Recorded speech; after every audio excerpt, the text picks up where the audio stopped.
Welcome to the Naina Redhu experience. Hey, welcome to another episode of the podcast, the Naina Redhu experience.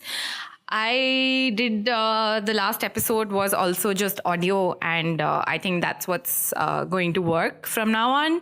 I think it's a lot easier format for you guys to listen to and for me to actually produce.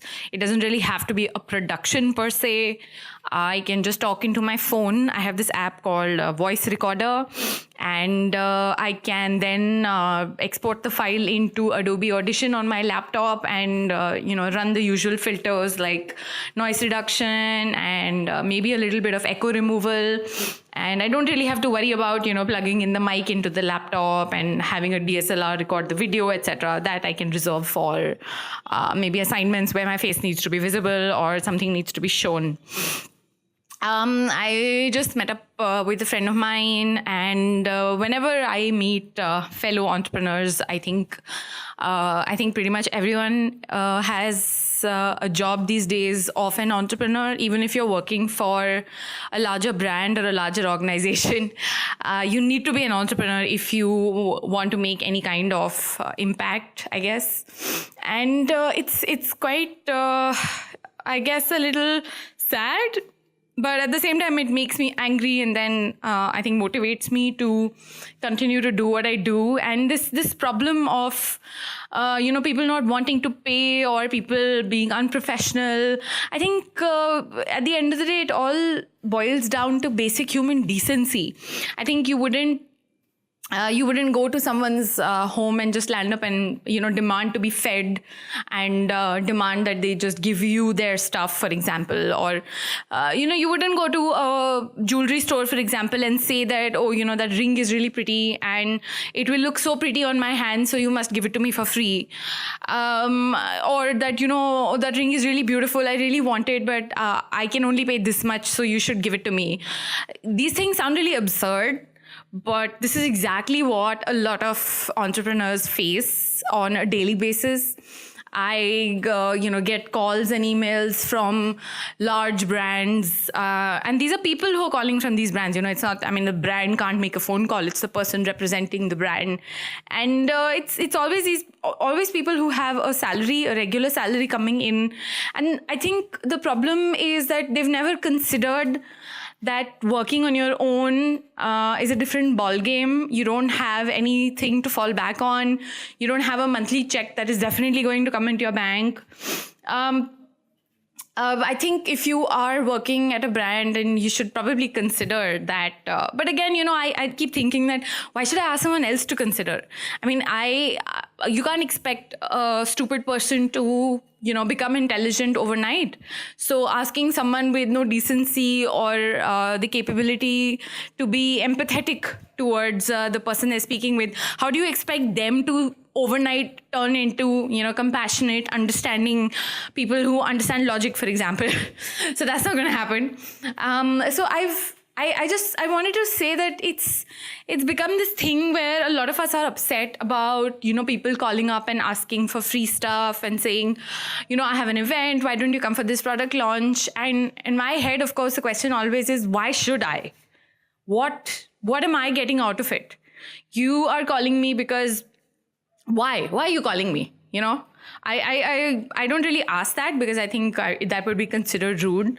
But I have on occasion asked people when I am a little more familiar with them that, okay, thank you for the invitation, but may I know why you would like to invite me?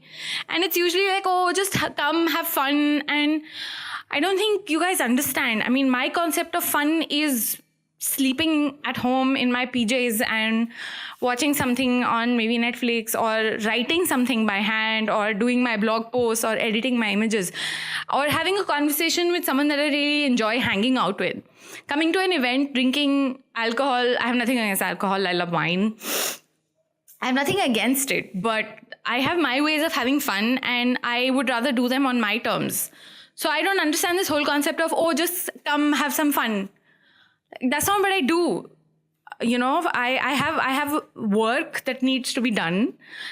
And just try to understand that this is, we were just talking about it, that all these events that happen, what is the point of all these events? What are you trying to say that, I invited these 50 people and so was the editor of this magazine and they were here, and so what if they were there? What are they doing for you?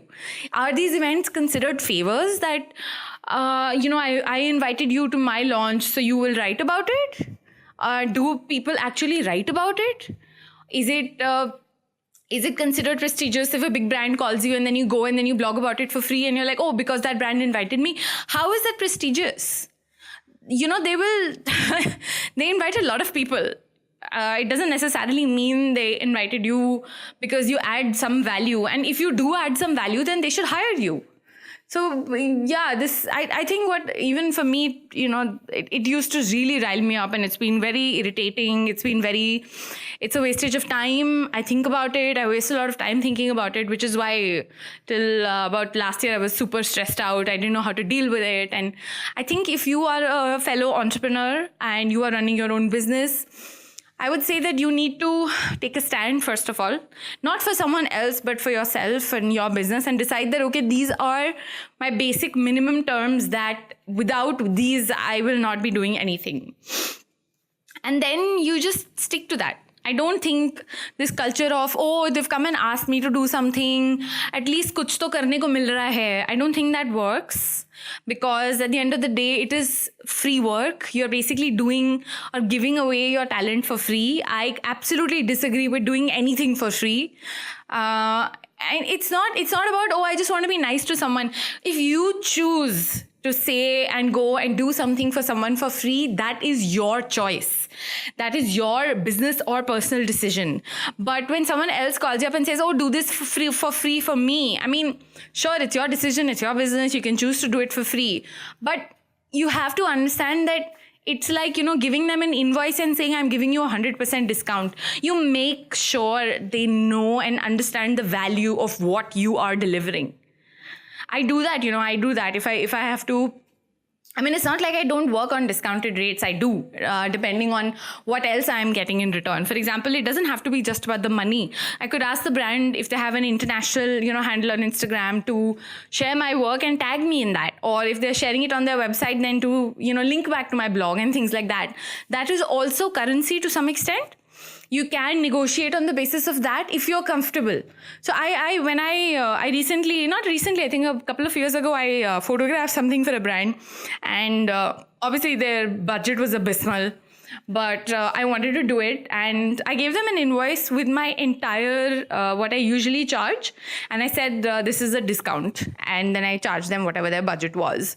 I don't think a lot of people do that because they think, "Arey, aise kyun karna hai?" It sounds very weird and everything, but the point is that is the rate that you normally charge. They must know what you normally charge at least. And someone might be like, "Arey, hame kya pata? You could have written anything in the invoice." That's getting into this whole. You don't trust your vendor, in which case you probably shouldn't work with them. But that's a whole different ball game. And I think it's just basic human decency where the least you can do is you can ask them that, okay, this is what we want to do. And can we meet? Can we have a meeting? And can we sit across a table and discuss and figure out? We would love to understand how you work. I think this whole thing of time nahi hai, jaldi se kar lo, khatam karo, it doesn't work like that in the long run. You need to, if you're going to build a relationship, it's nice to meet someone and understand how they work before you tell them, what you want to do and what you have in mind. It's, again, basic human decency. Just be nice. It doesn't take a lot. It might take 5 minutes extra of your time, but it's really not appropriate to call up and say that we want you to do this. And that's it. I don't know you from Adam. You got my number from somewhere, from someone. They gave it to you without checking with me first. And now you're just calling up and saying, "Arey, ye kar do." Matlab, kyun kar do? Or come for our event, kyun aau? You know what I do these days? So this is really bad work culture where people will send you WhatsApp messages for, professional inquiries. They don't introduce themselves. First, they'll call you 5 times on your mobile phone, right? This is when I have already put on email that I do not take unscheduled calls and that I'm available to schedule calls between 11 a.m. to 5 p.m. from Monday to Friday. Please tell me what time is suitable and I will block a 15-minute slot accordingly. You know what happens when I send that in an email? I get a call within 5 minutes. It's like they didn't read the email, or if they did, then they're choosing to ignore it, which is a red flag from the fucking get-go. Like, if you are already so fucking inconsiderate that you're not even reading an email during our first exchange, then baad mein jaake kya hone wala hai? You know, that's a huge red flag for someone like me. It's rare to find someone who will take the time to text you and say that, hey, you know, I'm so-and-so, I would like to get on a call with you, is it possible? Or someone who emails you with a brief and says, this is what we have in mind, please let us know how you would like to take it forward, whether it's a meeting or a call or an email. I've recently had an amazing experience with Akanksha, who works at Watt Consult, that's W-A-T. And in fact, in my last email to her, I did write to her that I'm getting a bit of a complex because I don't think even I am that professional. She will put it down on email after we meet or we have a phone call. She puts it on email and she says, this is what we discussed. This is how we're going forward. There are Excel sheets with, a marketing calendar saying these are our dates. These are the tentative launch dates. And I have goosebumps even when I'm talking about it. So that kind of professionalism is so rare that it blew my mind whenever I've interacted with her. She's been super professional. And it's rare, yeah. I just don't understand why, you wouldn't respect someone else's time. You are pressed for time, I get it. But how dare you pass on that inefficiency to someone else? Like, you get calls from your boss at midnight. Don't call me at midnight. Like, you can manage your time. Please keep it to yourself. You can't manage your schedule. You are totally stressed out. Please keep your stress to yourself. I'm not interested in it. You know, it's really, I have never been able to understand that. अगर आप अपना खुद का business नहीं चला सकते हो, तो आप मेरा business क्यों hurt कर रहे हो? You know? Or I think maybe some people are just sadistic like that. They just want to spread the disease of unprofessionalism, but I don't know. I keep coming back to basic human decency. You respect someone else's time. You respect them regardless of how important you perceive them to be. Like, I don't know. Samne wala, who is that person? How do I know? On the basis of what will I decide, are they worth my time or not? Unless you have a conversation with them, how do you know who they are? And designations mean nothing. Designations come and go, yeah. So this whole thing of, Naina is this blogger and she's been doing it for 13 years, so we need to be nice to her. Whereas some new kid on the block, usko to bol do free mein kar dega, 500 rupees ke voucher mein kar dega. That is, I know, that's in the long run, that is not a good idea. I mean, I don't think it's a good idea even in the short run, but in the long run, so it shows where you are coming from. You know, it speaks more about you making that offer than that poor kid accepting that offer. That kid probably doesn't know better. So, you are taking advantage of someone, essentially. And, this is a small industry. Everyone talks. People do come to know about professional, unprofessional work ethics and how you treated someone else. And we get into discussions with clients on the basis of stuff that we have heard earlier. I mean, sure, we do evaluate a client or a person on the basis of our personal interaction with them. But there is always this thing in the back of your head कि अच्छा इन्होंने उनके साथ ऐसे करा था तो हो सकता है, you know? So it's just be nice. Don't try to take advantage of someone who doesn't know better. You know, imagine if you met someone who's new in the industry and you actually sat down with them for 10 minutes and kind of guided them and told them that, this is how it works. And these are probably the ideal business practices. Even if you are someone who's going to be hiring them, they will be your fan for life. You would have basically, that person is now like your brand ambassador. They will do things for you for free. They will be nice to you. They will, it goes like that. If you're going to, कि काट दो दूसरे का कि उसको तो पता ही नहीं है, तो उनको जब पता चलेगा तो क्या होगा? Why do you even do this to begin with? If you don't understand that, collaboration means working together and it doesn't mean working for free, why don't you first ask someone that, hey, do you know what collaboration means? Do you think I can use that word in a conversation with someone that I'm going to call up and ask to work for free? Yeah, I mean, and it's not just in the PR and the blogging industry. It seems to be everywhere, especially with, people, again, like I said, who are entrepreneurs and freelancers, for example. Like we were just talking about this chef, apparently a Michelin-starred chef, Indian chap. And, the stories of unprofessionalism, of wanting things for free, of having this huge ego. And I actually have an email from his manager who basically, when I asked them to pay for the photographs that I had shot for someone else, and they were in those photos and they started using those photos for their marketing material, I wrote to them saying that, hey, these photos are not available for licensing for you just like that. You need to buy them. And they came back to me saying, oh, you don't know, this guy is, he's such a big chef and you are just a small photographer, and how dare you ask for money, and photographers give him photos for free. I actually have a written down email from that person till date. Like, this is an old incident, but I don't understand how you can think you can do something like that. I mean, you did it, of course, but like, what precedent are you setting? Like, I could so easily just take a screenshot of that and put it on Twitter, and kya izzat reh jayegi tumhari types. I was quite shocked when I saw that, and other photographers give it to us for free. Well, sure, others do. Maybe you should get them to shoot, your stuff next time, not me, because I don't work for free. I don't understand this. It's like, these big brands, they call up and say, Arey, but we are so-and-so brand. How can you ask us for 100% advance? Well, I just did. आप हो गए बड़े brand अपनी जगह में, and you are also an employee at that brand. You don't fucking own that brand. So what are you talking about? And I know brands where, employees haven't been paid salaries for 6 months. And then those very same people will call up someone like me and then say ki, oh, do this for us for free. मतलब खुद का तो तुमसे संभल नहीं रहा है. You yourself are not being able to get your salaries or leave that brand because, oh, it's such a big brand. And so you're basically passing on your inefficiencies to me, or trying to, because I will not let you do that. I don't think a lot of us think like this. We feel very, oh, I'm just a small entrepreneur, I'm just a blogger, I'm a photographer, तो ठीक है. नहीं, ठीक नहीं है. You need to take a stand. You need to decide that these are my basics and there is no way around these basics, and stick to it. It's not easy, especially in the earlier years, but trust me, it works. And when you set a standard in the industry and people talk about it, like for example, I know that I don't get calls from people who can't pay 100% advance.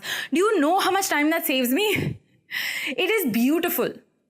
Like, I have very clearly, publicly said it over and over again that I do not work without 100% advance payment. So by now, majority of the industry that is aware that somebody called Naina exists, they know that acha, if the client is not going to give 100% advance, Naina is not going to do it. Like, it's not negotiable. So they don't even call me. So unka bhi time bacha, mera bhi time bacha. Simple. So you have to decide what your non-negotiables are. And focus on yourself instead of, whining about, अरे उसने ये बोल दिया, उसने ये कर दिया, etc., etc. I think it is important to share stories from the point of view of sharing your experience, but to, ask the question, but why? There's no answer to that. People are who they are for whatever reason. Nobody knows.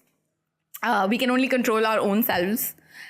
And I just wanted to talk about this today. It's become this thing, whenever we meet other fellow entrepreneurs, people who are running their own businesses, this point of contention never ends. We're always talking about, people who call up asking for free work, or unprofessional clients, or people who don't really deliver value but are still considered as people who are important in the industry. So there are always these pain points. I think it's important to talk about it. But I don't think you should carry it with you. Once you finish talking about it once or twice with relevant people, maybe you can try and understand how other people deal with this kind of stuff. I always do that. For anyone who's been in the industry for more than 10 years, I'm always asking them, like, how do you deal with all this? And most of the time, the thing is, you need to, when you're in the game, you need to play the game also, but you need to be very aware of the game. And even if you decide not to play it, I think it is important to at least know ki kya chal raha hai. So do talk to your fellow entrepreneurs, do talk about pain points publicly, and I think we all grow together like that. we need to learn from each other, because you might know something that I don't. You might know how to deal with something that, you know, I haven't even considered till date. So it's always very important, I think, to exchange notes in that respect.